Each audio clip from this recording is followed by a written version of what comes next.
বরানগরে শুটআউটের একদিন পরেও অধরা দুষ্কৃতীরা। গতকাল রাতভর বেশ কয়েকজন সন্দেহভাজনকে জিজ্ঞাসাবাদ করা হয়। বরানগরের নর্দার্ন পার্কে গতকাল গুলি চালানোর ঘটনা ঘটে, আহত হন এক ব্যক্তি। তারপর দুই দুষ্কৃতী বেলঘরিয়া এক্সপ্রেসওয়ের দিকে চলে যায়। সেখান থেকে বালি টোল প্লাজার দিকে চলে যায় দুই অভিযুক্ত। এক্সপ্রেসওয়ে এবং নর্দার্ন পার্ক সংলগ্ন এলাকায় সিসিটিভিতে ধরা পড়েছে দুই দুষ্কৃতীর ছবি।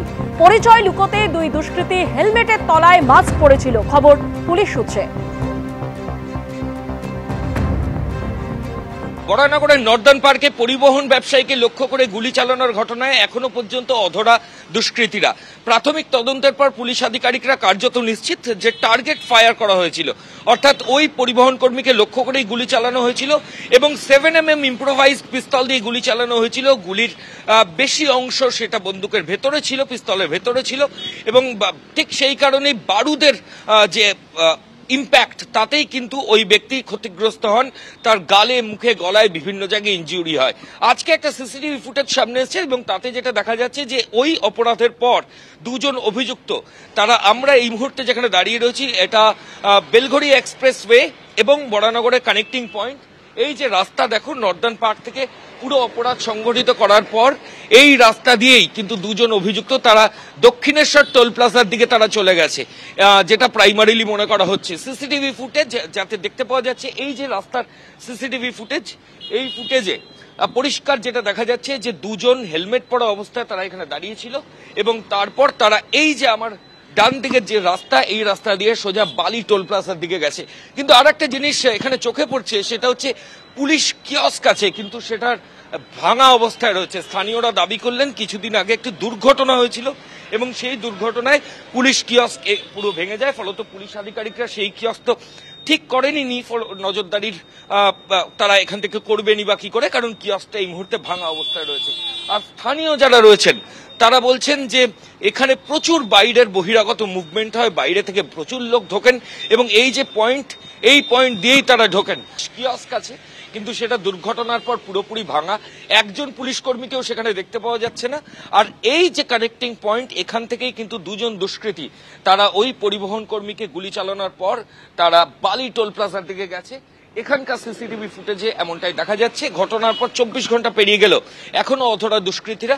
বিভিন্ন তথ্য প্রমাণ যেমন সিসিটিভি ফুটেজ, প্রত্যক্ষদর্শীদের বয়ান, সেগুলো এক্সামিন করে বরানগর থানার পুলিশ তদন্ত শুরু করেছে।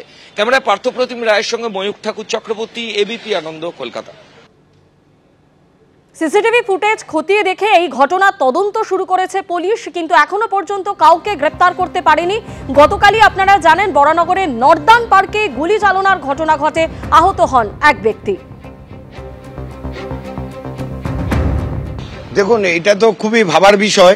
কোনোদিন বরানগরে এই ধরনের ঘটনা বরানগরের মানুষ চট করে দেখে না। এটা এই ন্যাশনাল হাইওয়ে অথরিটি না কোনো রকম পাহারা দেয়, না কোনো কিছু করে। আমাদের বরানগর থানা মাঝে মাঝে থাকে, আবার মাঝে মাঝে থাকে না। তা মূলত সারা রাত ন্যাশনাল হাইওয়ে অথরিটির কোনো লাইট জ্বলে না, তারা কোনো রকম মানুষকে কোনো রকম পরিষেবা দিতে চায় না। দেখুন, এখান থেকে তো প্রচুর লোক যাতায়াত করে, সেই হিসেবে আমাদের এইখানে এই ধরনের ঘটনা এর আগে কোনোদিন ঘটেনি। প্রশাসনিক দিক দিয়ে যদি একটু দেখভালটা বেশি করে তাহলে আগামী দিনে এইসব ঘটনা ঘটবে না। এই প্রথম বরানগর যে এরকম একটা দুর্ঘটনা ঘটলো, প্রশাসনের তো প্রচন্ড পাহারার মধ্যে দিয়ে আমাদের বরানগরটা স্ট্রিক্টলি ভাবে আমাদের প্রশাসন ব্যাপারটা দেখে। এই হাইওয়েটাতে আমাদের এই ওয়ার্ডের এই সামনে আমাদের পার্টি অফিস, তৃণমূলের পার্টি অফিস হচ্ছে, আমরা প্রত্যেকটা ভাবে প্রত্যেক দিন আমরা খেয়াল খবর রাখি। কিন্তু যেহেতু এটা ন্যাশনাল হাইওয়ে, এই জায়গাটা সেরকম ভাবে কোনো রকম সিকিউরিটি নেই, যার জন্য এই দুর্ঘটনা ঘটেছে। হয়তো এখানে নজরদারি আরো বাড়ানো উচিত। না, নজরদারি আমাদের এখানে প্রত্যেকটা ছেলে ফেলেই থাকে এখানে, আমরা এখানে আড্ডা মারি। পুলিশ কিয়স্ক আছে, সেটার কোনো অস্তিত্ব? এটা একটা গাড়ি অ্যাক্সিডেন্টে ভেঙে গিয়েছে। স্থানীয় তৃণমূল করেন তো আপনি? হ্যাঁ, অবশ্যই। প্রশাসনকে বলেননি যে গাড়ি অ্যাক্সিডেন্টে ভেঙে? প্রশাসন ব্যাপারটা দেখেছে, প্রশাসন খুব মুখিয়ে রয়েছে, কাজটা খুব তাড়াতাড়ি যাতে হয় সেই বিষয়টাও প্রশাসন আশ্বাস দিয়েছে আমাদের। দত্তাবাদের স্বর্ণ ব্যবসায়ী খুনে গ্রেপ্তার তৃণমূল নেতা, বহিষ্কার। অনির্দিষ্টকালের জন্য বহিষ্কার করা হলো কোচবিহার 2 ব্লকের সভাপতি সজল সরকারকে। দত্তাবাদ থেকে স্বর্ণ ব্যবসায়ীকে অপহরণ করে খুন, গ্রেপ্তার তৃণমূল নেতা। দল বিরোধী কাজের অভিযোগে তৃণমূল নেতা সজল সরকারকে বহিষ্কার।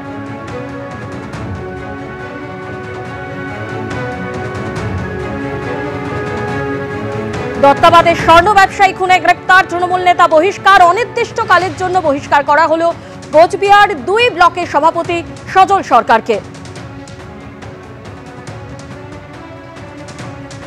দলের সম্পর্কে কটূক্তি করা এবং দল বিরোধী কিছু কথাবার্তা বলার জন্য আমরা তার কাছে এক্সপ্লেনেশন চেয়ে একটা শোকজ নোটিশ করেছিলাম।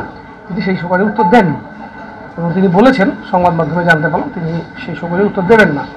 ইন দি মিন টাইম আরেকটি ঘটনা ঘটে গেল, যে ঘটনাটাতে দেখা যাচ্ছে যে মেদিনীপুরের স্বর্ণ ব্যবসায়ী অপহরণ এবং খুনের মামলায় তার নাম জড়িয়ে যায় এবং বিধাননগর থানার পুলিশ তাকে গ্রেপ্তার করে।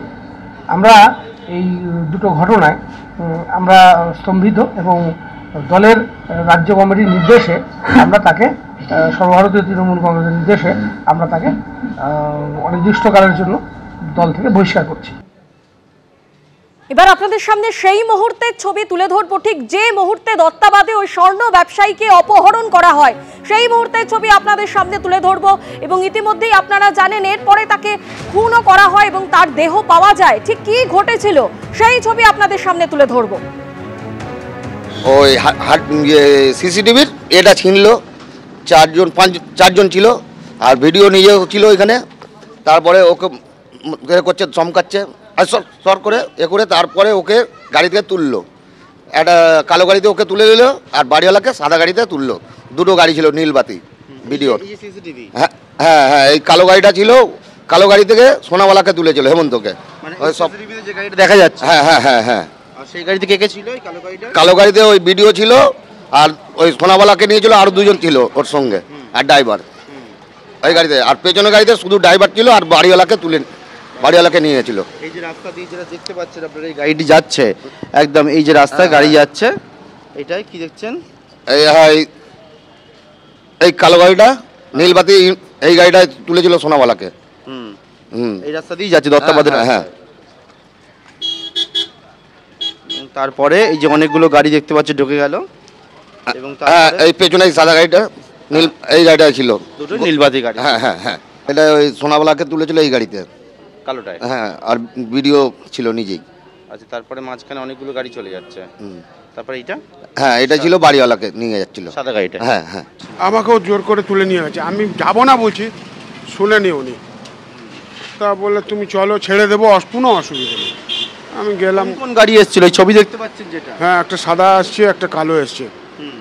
দুটোতেই, হ্যাঁ, দুটোতেই ওনাদের তুলেছে, নীলবাতি লাগানো ছিল। স্করপিও তো সবাই চলে গেছে, ওরা লাস্টে একটা ড্রাইভার ছিল সাদা গাড়িতে, উনি আমাকে নিয়ে গেল। এই দিক দিয়ে গেছি, একদম ওই 1 নম্বর গেট থেকে ঢুকে সোজা বেরিয়ে গেছি।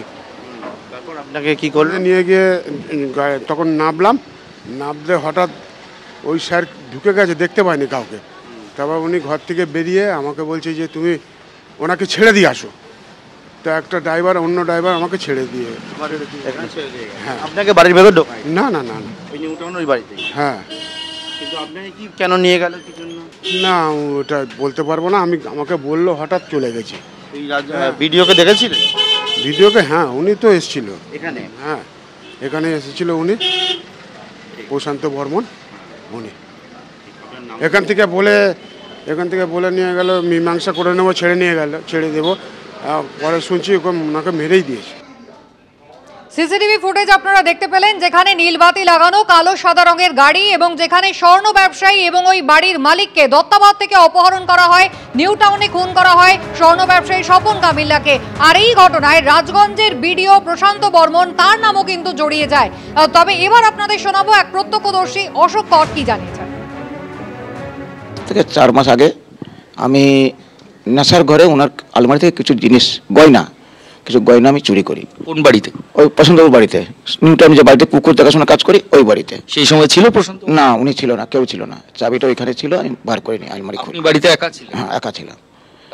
তারপরে নিয়ে আমি ওই যে মারা গেল হচ্ছে স্বপন কামলিয়া, ওনার দোকানের নাম হচ্ছে বসন্তী জুয়েলার্স, দত্তবাদের দোকান। ওনাকে আমি লাবণী বাস স্ট্যান্ডে ওনার হাতে দিই। 28 তারিখে গেলে 28 তারিখ লোকদের পাঠালো, বললো যে কাকা তুমি আসো, সোনাওয়ালা আসবে, তুমি আসো, প্রমাণ দেবে আসো। তো আমি যখন ওনার বাড়িতে গেলাম 12:30, দেখি না আপনার সোনাওয়ালাকে ওনারা গাড়িতে করে নিয়ে এলো। সোনাওয়ালাকে নামিয়ে আমাকে নামিয়ে নিচের ঘরে ঢুকে এলো, দুজনকে মারধর করলো, শর্ট, চাপ্পড়, বাখারি, বেল্ট দিয়েও মেরেছে, সেরকম পিঠের দাগ। এই ছবিটা স্বপনের ডেড বডির ছবি, দেখুন তো, চিন্তা পাচ্ছেন এই পোশাকটা পরেছিল স্বপন? হ্যাঁ এই জামাই পড়েছিল। এই জামাটা পড়েছিল? হ্যাঁ। নিউ টাউনে স্বর্ণ ব্যবসায়ী খুনের ঘটনায় একেবারে শুরু থেকে রাজগঞ্জের বিডিও প্রশান্ত বর্মন তার নাম জড়িয়েছিল। তিনি অভিযোগ করেছেন একেবারে ষড়যন্ত্র করে তাকে ফাঁসানো হয়েছে। শুধু তাই নয়, ইতিমধ্যেই আদালত থেকে আগাম জামিনও কিন্তু তিনি নিয়েছেন। আমি আগেও বলেছি এটা ষড়যন্ত্র চলছে, চক্রান্ত চলছে। তার সাথে সাথে একটা কথা বলি, এই প্রশান্ত বর্মন পাবলিক সার্ভিস কমিশনের ইতিহাসে আমি প্রথম রাজবংশী ক্যান্ডিডেট যেখানে সর্বপ্রথম হয়েছিলাম। সেই প্রথম হওয়ার পর থেকেই ষড়যন্ত্রকারীরা আমার পিছনে লেগেছিল। তারা কোনো দিক দিয়ে আমাকে পরাস্ত করতে পারেনি, কখনোই পারবে না কালিমালিপ্ত করার। কারণ আমি সৎ, আমি এটা নিজেকে গভীরভাবে গর্বের সহিত বলতে পারি। প্রশান্ত বর্মনকে কালিমালিপ্ত করার চেষ্টা করছে, আস্তে আস্তে বাইরে বেরোচ্ছে, এরকম করে আরো বেরোবে। ষড়যন্ত্রকারীরা এখন সেই টিআরপির অংশীদার হতে যাচ্ছে। এবিপি আনন্দ এগিয়ে থাকে, এগিয়ে রাখে।